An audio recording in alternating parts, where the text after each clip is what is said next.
I specialise in luxury real estate. I sold one in Bromley, and that was a £2,250,000 deal. So that's my biggest deal to date. And we had to sacrifice it all because in order to get the money together for the deposit, which is the hardest part for people in the UK, is to get that money together.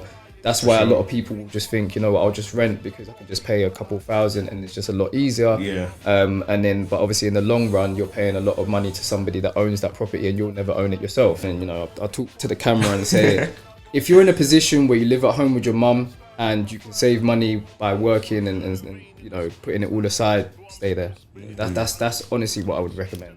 Because that's what me and my partner had to do. Everyone I've known that's got onto the property ladder, they didn't go from renting into a mortgage side of things. They always had to hold out. You build at home. Grow at home. Grow at home. Again, it depends on circumstance. Because you know, some people don't get on with their parents as much. Some people haven't got that luxury of staying with their parents for so long. What's going on, people, man?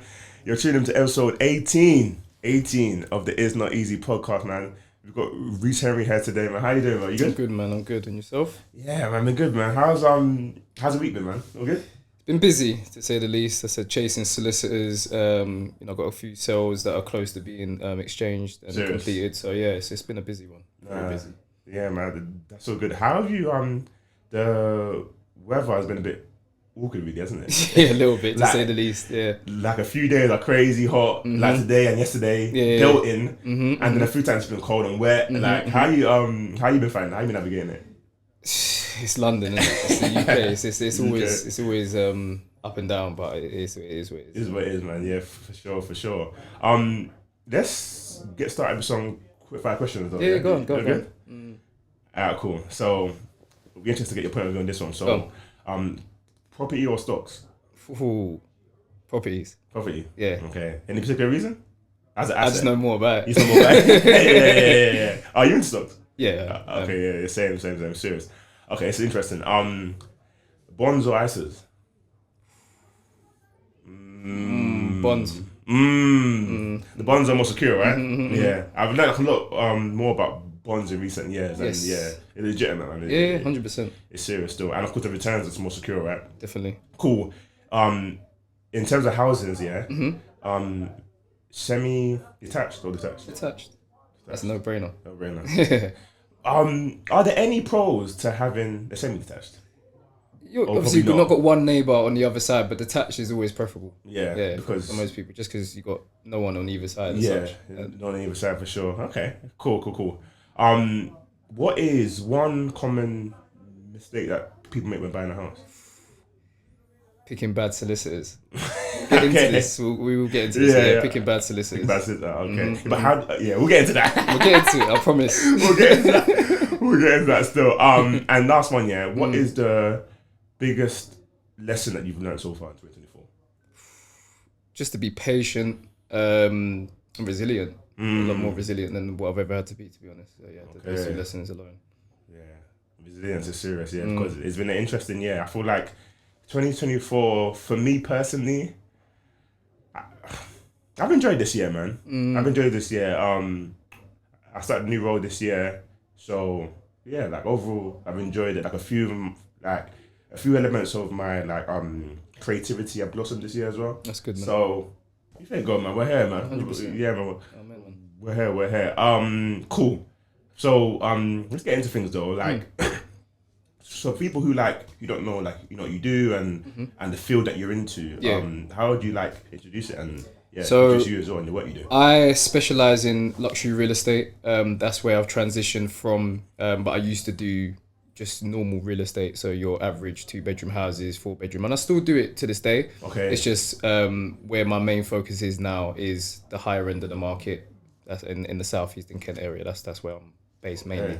Okay, that's it. And I did want to actually ask, how did you get into real estate in the beginning? Okay. Your introduction into it. So I really wanted something that was nicely balanced because I came from field sales. So Okay. I used to, they called us chuggers, charity muggers, whatever you want to call it. But in fact, Io, that was on this show Yeah. before, we came from the same industry. Oh, and right. we basically used to work for Amnesty International. We stood on the street, we got people to sign up to charities. But as you can imagine, the weather, the attitude of people, you're going to a different area, different day. Oh my gosh. I just How wanted was to- that though? How was that experience? It was because I dabbled in that like briefly. Okay, And it's okay. like, oh my gosh, I did not enjoy it at all. How did you Do find you know that? what? A lot of people used to say, isn't this difficult? But after a period of time, it actually gets, you start realizing who your target audience is.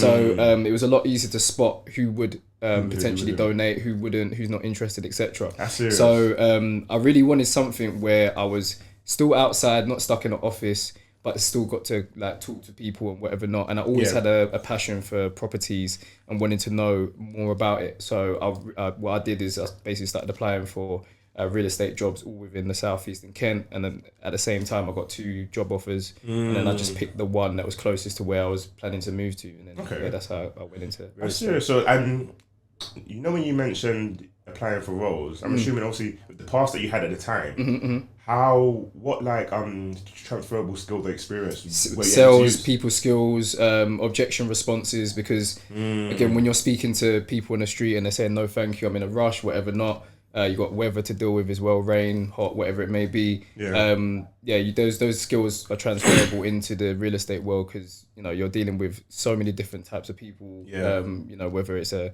richer person because they got a 2 million, 3 million pound house, or you might be dealing with someone in the lower end of the market where they haven't got as much money. You got to know how to transition basically each time. So That's interesting. That's quite interesting. I'm assuming when you got that role, ever since then you've just been heads down and flowing since then. yeah, definitely. As I said, I was eager to learn. In my last job, where I was employed for a real estate agent, I learned a lot, and I got quite a few promotions. Built up, and then I flourished from there, and then realised I wanted to do more with the real estate side of things itself. Yeah. Like a question that I did kind of have for you, and it's something that like I thought about for a little while, especially after seeing the work that you do. Yeah. What would you say is the main differential between real estate and luxury real estate, in your opinion? So it's more the audience. So you have to with a property, for example, at 400,000, 500,000 and below, the sellers are a lot easier to deal with. Their expectations aren't as high. The buyers are a lot more open-minded, and they're also willing to listen a lot more. Whereas on the higher end of the market, you've got stubborn sellers that will tell you what their property is worth rather than them listening to the advice you've got to give. That's interesting. And then the buyers will then, similar thing, tell you what the property is worth based on their value. And then you're basically stuck in the middle of 2 stubborn people that don't want to listen too much. Yeah. You're basically dealing with people who are more experienced, really, or have more, or they feel they're more experienced, right? 100%, because what they fail to remember is that even though they might have sold and bought several times, as have we, you know, especially from my experience, I've been doing this for 7 years. So when you're trying to explain to a seller, look, I've done it probably just as long as you've done it, probably sold, you know, more properties than you have. It starts to become a monetary thing where it's like, well, because I've got more money than you, I'm not listening to you. I know what's best. Exactly. So that's where it stands with sellers on that end of the market. Yeah, that's really interesting, obviously, and it's about the people that you're dealing with. So, I did want to ask though on that, what would you say has been your highest like value deal that you've completed?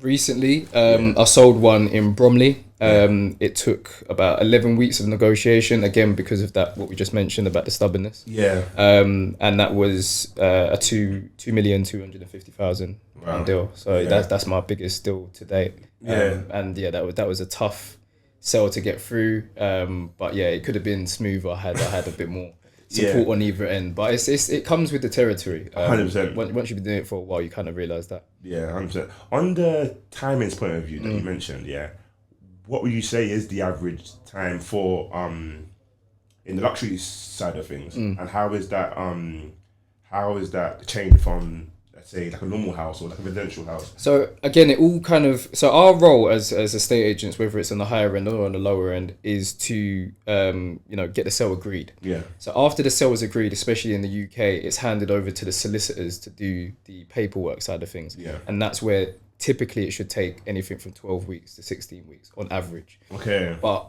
our job really is to make sure that the buyer and seller is using what we call a reputable solicitor, one we may have used before, so that we can keep a closer eye on how the sale progresses. And that's what our role is as well, to keep the sale going from start to finish. Yeah. So the better the solicitor they use, which is usually the ones that are a little bit more expensive, the easier it will go and the quicker it should go, so that everyone should get moved in and paid a lot quicker. That's how it should be. But then you do have people that will tell you that they want to go with said solicitor because they think, again, they've been recommended or referred, whatever not. Yeah, 100%. And like, it's interesting because prior to me coming across you and your content, luxury real estate isn't really something that I probably saw a lot of. But in your point of view though, would you say it is something that is becoming more popular with social media, or even from people from our community? Would you say it's something that the exposure is growing? I think it's more the newer money, the newer generation. They're starting to want to tap in. They're making a lot more shows, trying to entice people into real estate, because there's a lot of money in it. Once you know what you're doing. So I definitely think social media has played a massive part of that. In fact, to be honest, I wouldn't be part of the company I'm in now if it wasn't for social media, because I came across it from LinkedIn. Me being active on there was how I ended up joining connections, the right? Yeah, exactly that. No connections. So on average, for like a solicitor in the luxury real estate game, is it, I'm assuming it's usually like a percentage of the deal you usually get? Or how does that usually work? So we get a split. We obviously we charge the seller, and then between me and my business partner Tyrone, we have a 50% split. Okay, okay, that's serious. And it's something that you're able to you build and learn, and you grow more experience, and as the time goes on, That's it. That's interesting because I also did see like you're quite open about your life, and you mentioned that you're like a homeowner, correct, to yourself, right? What are the, like, would you say are the aspects that you learn on your journey in becoming a homeowner that kind of help you in the field that you're in now? So luckily, and I say this because I've managed to get up the ladder a lot quicker than what people my age group usually do.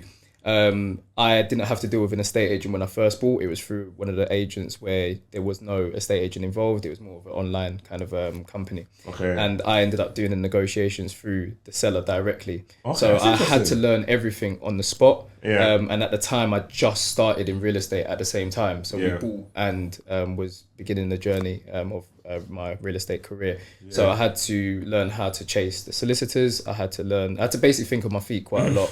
And the company, again, I was with before, because it was a franchise, you wasn't kept in a box. You was basically thrown in the deep end and told, right, you have to do this, and this, and learn very, very quickly. Yeah. So I had to adapt those skills to me being a seller and realize, where there's mistakes, where there's errors, the solicitors, other little bits and pieces to make the transition a lot smoother. So then now that I've done it a few more times, I know exactly what to look out for. You're the potholes to avoid, right? 100%, yeah. It's also quite interesting that you mentioned that, because when you say the process of getting onto the ladder, and of course it's a huge talking point now. You hear a lot about it. What would you say, of course, in your point of view, is the biggest hindrance of people in our community trying to get onto the property ladder? And what would you? It's the beginning part of saving the money. Yeah. Because for me and my partner to get the money together, we had to sacrifice pretty much a whole year of our life. Our friends and family were saying, let's go parties, let's go and do this. You have to sacrifice it all. And we was disciplined enough to be. No, it was hard. It was really hard. Because, that's real, man. We lost friends along the way. Good friends we thought at the time. And we had to sacrifice it all, because in order to get the money together for the deposit, which is the hardest part for people in the UK, is to get that money together. That's why a lot of people just think, I'll just rent because I can just pay a couple thousand and it's just a lot easier. Yeah. But obviously in the long run, you're paying a lot of money to somebody that owns that property and you'll never own it yourself. So I would say that's probably the hardest part of getting onto the ladder. Yeah. Once you've mastered that bit and done the discipline for like a year or so, and obviously if you have help from family or friends to boost the money, You know, you Bank of mum and dad as well. Bank of mum and dad, auntie, uncle, whoever it is. Yeah, but it's interesting that you say that, and it's so true because I guess it's the element of, especially in our community and society as well, more broadly, like, are you willing to sacrifice now for something greater in the future? Yeah, that's the question that we all have to face, right? 100%. Like, are you willing to put aside joy or gratification now for something in the future that's going to be of more 100%. value? So a lot of people they're so keen to just get, you know, the gratification now. Yeah. So, but now everything's instant, everything's impulsive, and then they won't think about the future as much, and then until it becomes too late, and then they look back and have all these regrets, and dreams are basically not available anymore because you know they're so deep into what they're doing. Yeah, it's not a that's reality deep. anymore. You know, when you mentioned the things that you have to sacrifice as well, like on like a lifestyle point of view, is it things like maybe I can't? Is it the small things like a Netflix account? Or it wasn't that bad. So like, how does it really the range of it? How far does it really go? I mean, into the scaling back? When I think back to when we were saving for the deposit, again, friends at the time were saying, you know, let's go out to a club, let's go to this bar, but it was more like a weekendly thing where they wanted to do it all the time. Yeah, and we were honestly saying, look, we need to put money aside right now. We just don't have the funds to keep going out. Not like we didn't go out at all, but there was a lot less of it during that whole year period because we was just really trying to knuckle down and put as much money aside as possible so that we could, you know, get the deposit together basically. Yeah. But again, some of the friends at the time, they just didn't realize, and they thought, well, we're being boring, or we're not trying to be as engaging. And it wasn't that at all. It was just really that we needed to focus, and they were unfocused, so that we just went our separate ways. That's quite deep. Now you say it like that, because it's like, damn, like you might lose out on some people, but who just aren't aligned with you. It's part of life, right? That's the thing. Not everyone's supposed to be part of the whole journey. You know, some people drop off as things go along. Yeah. You know, it's a shame because, you know, you see these friends and some of them come from school, or you've known them since wherever, and you think they're going to be around forever. And then as soon as you start trying to get a little bit more serious, a lot of them will think, well, you know, he's not the same. He's changed. He thinks he's too good for us. He's too good for us. You know? But these sacrifices were made to better the position I'm in now, so that we can, you know, so that we can flourish, and so that, you know, my legacy can flourish as well. Yeah, no, that's real. That's deep. That's really good to hear as well from from that point of view. And I guess it's also how I look at it as well.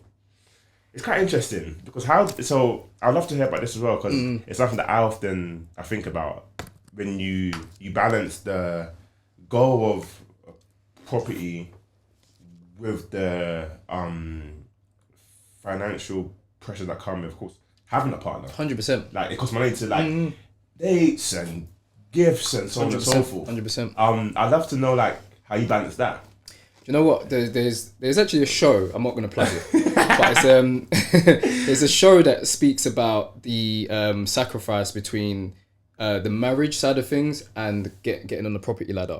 Now that's what we've come to realize, that, you know, a lot of our friends, I'll be honest, are married. We're pretty much the only ones that aren't. Like, me and my partner are engaged, but we're not at that marriage stage because we wanted to like kind of set up things for the future, especially with houses, our kids, etc. For sure. So it will be done. It's just it couldn't be done then.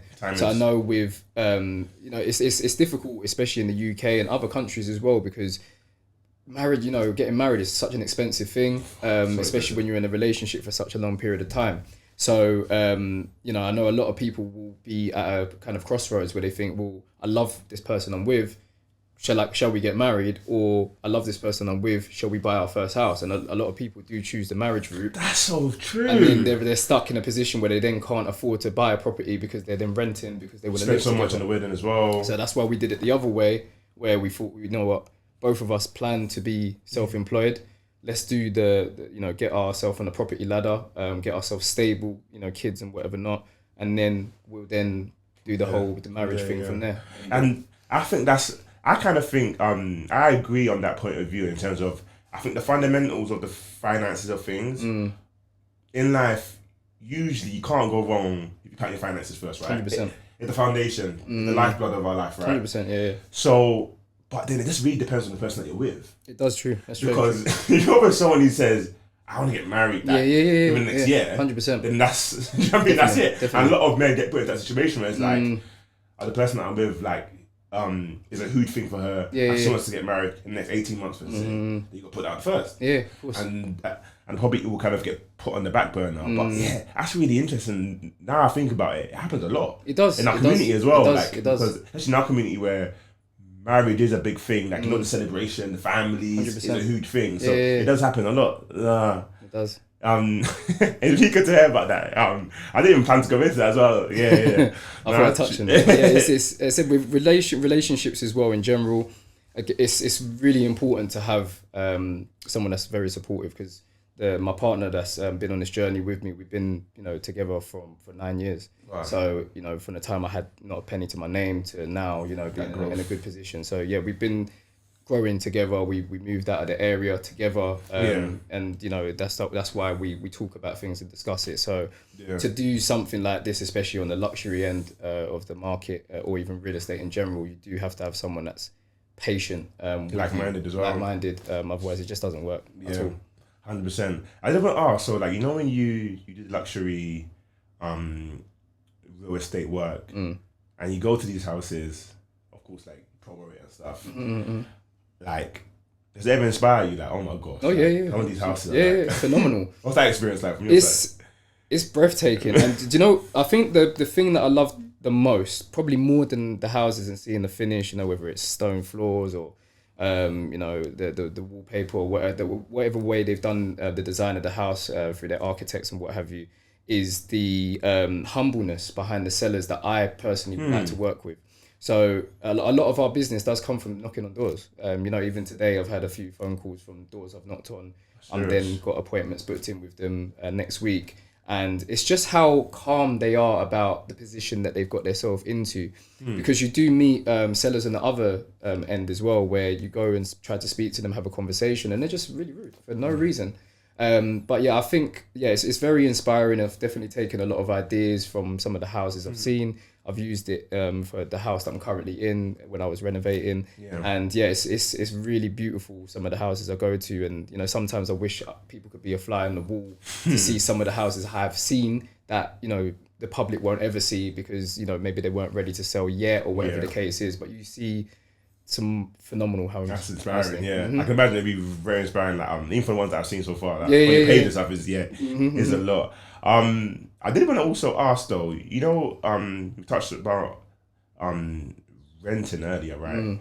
And there's a growing conversation with, the mortgage rates, and some people saying, is it worth it? In terms of, it could be easier for the time being that I rent for now, and I wait for the rates to be in a better place.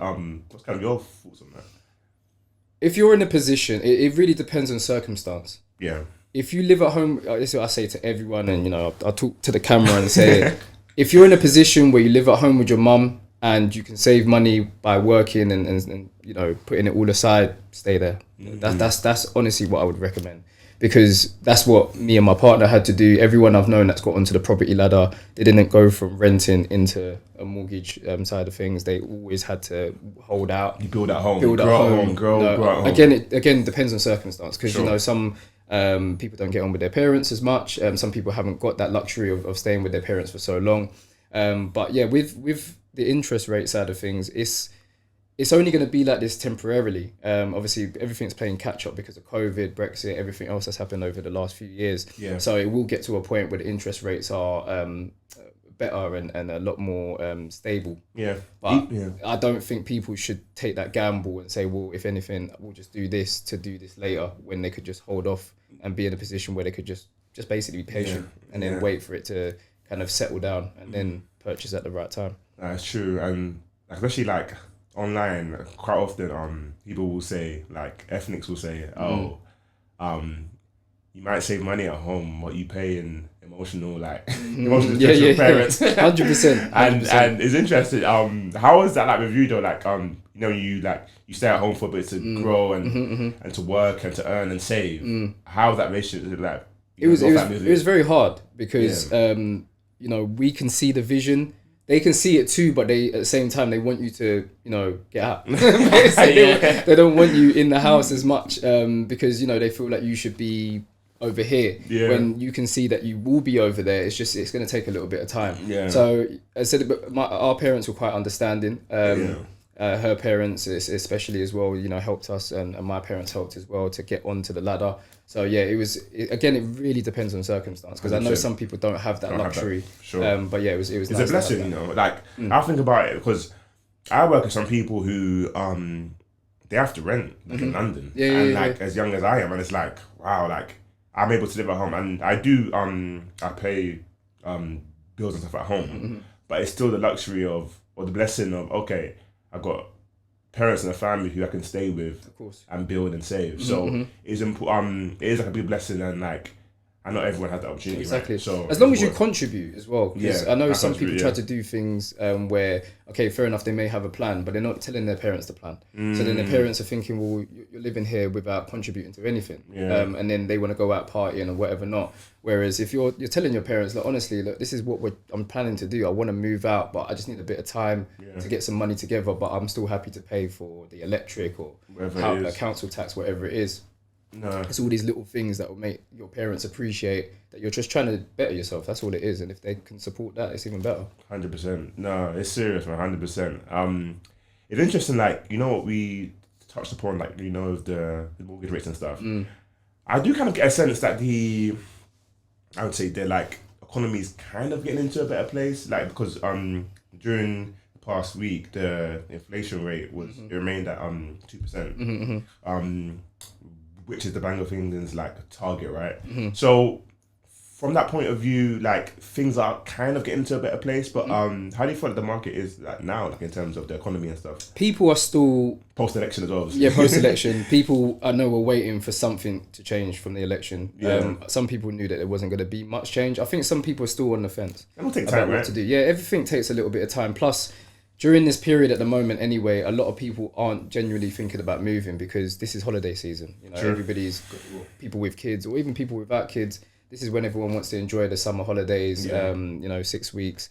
And then when they come back, this is when people start to think to move for the Christmas period. So, yeah, I think it will get better. It's just, as I said, another thing of people just being a bit more patient. At least there's a lot less scaremongering in the news now, whereas last year it was a lot. Pretty much most of the news articles were talking about the rates and making people a lot more nervous.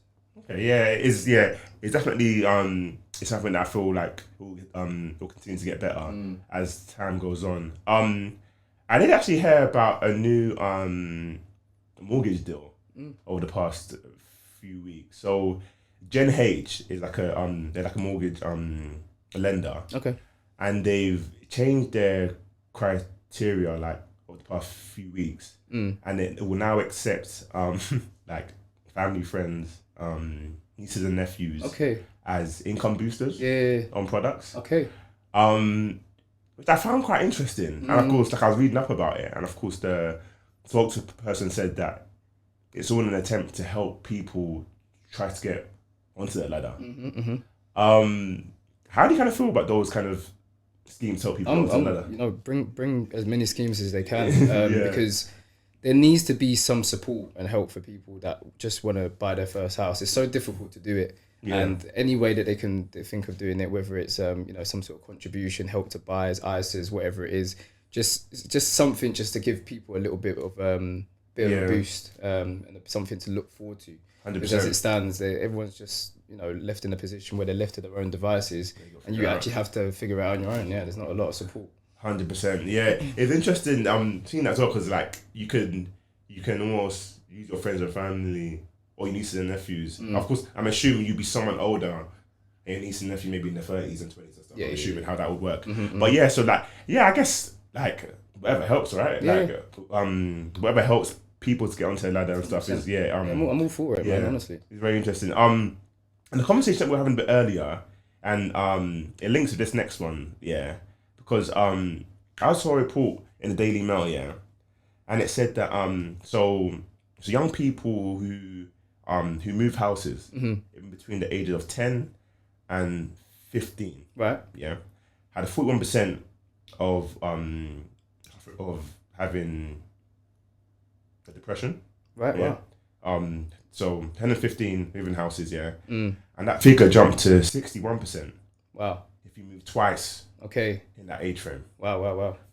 So I was reading that, I'm thinking, I was fortunate, like, I didn't move in that age range. I kind of moved and I was actually I maybe might have just edged into it, but I was a bit younger than that. And I was thinking, like, you know when you move at a young age, you think the impacts of that severe? Again, circumstantial. It really depends on what led that person to think I'm going to move anyway. Yeah. Because it might be a case where they were forced to move, and they had no choice. So, but I do understand where this could be stress and somewhat depression. Yeah. Because I'll be honest, they even say it. The moving process is extremely stressful. Yeah. And it shouldn't be. Again, this is something that the UK should also play a part to support, because they don't have a quick system in place. So every other country, you know, you can put a deposit down and you can move into a property within weeks of making an offer. Whereas in the UK, it's this 12 to 16 week process, which puts people under stress, under pressure, especially if they got quite intense jobs on top of it. So if you're a younger person dealing with that and not knowing what comes with the territory and you've got no guidance, you know. I can see where people could get depressed. I did want to ask actually, you know when like you were younger, like in terms of like childhood, did you move around a lot, or were you quite steady? To be fair, I moved out of my mum's. My mum and dad broke up when I was younger, and me and my dad moved a couple of times, and then we kind of settled ourselves down in kind of Plumstead Village, southeast London. And from there, I said, before that there was a lot of movement. So you think it impacted you at the age that said between so 10 and 15 is the key age where it's like if you move, I think it's just school years, right? Yes, So like, you know, when you move in those years, it can really unsettle you, because friends in school, like even your interests, your sports that you do, like 100%. you might be in a local sports team that you can no longer be a part of. How do you feel like it kind of impacted you, or even if it did? To be fair, I said it kind of helped me become the character I am today. Obviously, to be fair, my childhood, you know, got into trouble and whatever, not, but who doesn't? But to be honest, moving around quite a bit at the time was something that was different, because I was used to, you know, being in one household, never moved when I was with my mum. My mum's still where she is at the moment. Obviously, with my dad, we needed to move so that we had a bigger place and what have you. So once we was finally settled, it was nice to have a base. It definitely helped improve with my behaviour, friends and whatever not around. So I think again, it really depends on the type of person and how strong-minded you are, that you can kind of handle moving around as much. 100%. In recent news, man, the like agenda has been strong recently, but a recent story that I did want to touch on, I'm sure you've probably heard of it, you couldn't miss it, Donald Trump. Oh yeah, of course. God. It's interesting. Wait, firstly, what did you think when you first saw that clip? And I'm assuming you know the clip I'm on about, right? Yeah, well, you got shot. Yeah. What did you your initial thoughts on it? I don't know whether it's staged or, you know, if you're shooting from as a sniper, surely you wouldn't miss. Surely you wouldn't miss. I thought, but I'll be honest. I don't like Donald Trump. If I'm completely honest, I just don't support his views. For I sure. never really have. But I thought it could potentially be staged for more publicity so that he could get re-elected. I thought that might be the case. It's interesting because when I read into it, the person who shot, he got executed on the spot. So I was kind of thinking, is that really staged? Because I know there's a lot of people out there who love Trump, right? But to sacrifice your life for him, golly, that feels a bit far. Do you know what I mean? So I'm thinking that it might have been a genuine attempt. And then, of course, optics now look like he's the hero. He had his hand up in that picture. It looks like now he's the great survivor of this, right? So it's just interesting, like from an optics point of view. But if I'm honest, it's hard to look past the euphoria of it and him as a like personality. Even like I don't agree with his views, but like him as a personality, I get why he captivates so many people. Because it's like this guy is just like a maverick. Yeah, you know what I mean? he is. So yeah, that was just interesting seeing that. Have you been keeping across the presidential race over there, or not really? No, not really. To be honest, I said there's enough going on here, right? There's enough going on here, man. Honestly, without there's enough trying going on to here. Yeah, brainwash people in America, it's just there's enough going on here. And like over the past week, there's been like a lot, like even the UK, like the riots in Leeds. There's been a lot. The power outage as well. Power outage. Oh yeah, that's huge. That even impacted some like airlines as well. So it seems like there's some like social unrest currently, but we'll see how the tables fall and how the chips fall in regards to there. There's one more that I did want to touch on. So there was a report in the Telegraph, and it was saying that how the buy-to-let market has shrunk. Okay, yeah. And in the first half of 2024, it saw the lowest amount of like house on the market that are a buy-to-let, and the lowest since 1966. Sorry, 96. Wow. So over 30 years. Well, almost 30 years, right? So I did want to ask you. I know, of course, like it might not be. We know we all are across on an everyday basis, but from like a buy-to-let point of view, do you say the market is kind of, I guess the owners are kind of thinking, let me hold off until it's in a better place? It's not a market for them, and it hasn't been for a while simply because of the rates. Yeah. Because they're having to put down 25%, so they're having to put down a lot more than what the average 10%, 15%. Yeah. So with the rates being so high on additionally, and then them then having to pay stuff like stamp duty, it's just not a market that they can benefit in really, because even if they was to get a property for cheap, because they're having to put so much down and the rates are so high, they're out of pocket before they even start. But in a way, for agents like myself, it does kind of cut out some time wasters, because the only downside to buy to let is that they always are looking for a deal. Yeah. Whereas the only people in the market now are people that are downsizing, upscaling, cash buyers and first time buyers, which are all people that, okay, fair enough, cash buyers do use that whole, I'm cash, so I should get it for cheaper. Yeah. But buy to let, because they know that their yield has got to be a certain amount, they tend to really try to knock down the price even more than what cash buyers do sometimes. So if anything, it's actually made it an easier market for us to work in whilst 100%. They're not there. But they will return once rates are obviously better. 100%, yeah, it will return. It is interesting because like I'm seeing like a lot of it, like the owners, like it's not a market for them at all. So you're gonna hold off on the sidelines and wait for it to. Plus, there's other things that they're putting in place for the buy to let market in terms of so for example the EPC rating, which is the energy performance certificate, that needs to be a minimum of a C. So any landlords currently that have properties that are higher than that, like D, E's, F's, whatever, they're gonna have to have their windows done, new radiators in place. All cost money, right? All cost money. Yeah. Which again, that on top of then the rates, they're pretty much dead from the time they begin. Yeah, the EPC thing is interesting because I work in PR, and a few years ago I was working across Skipton Building Society. Okay.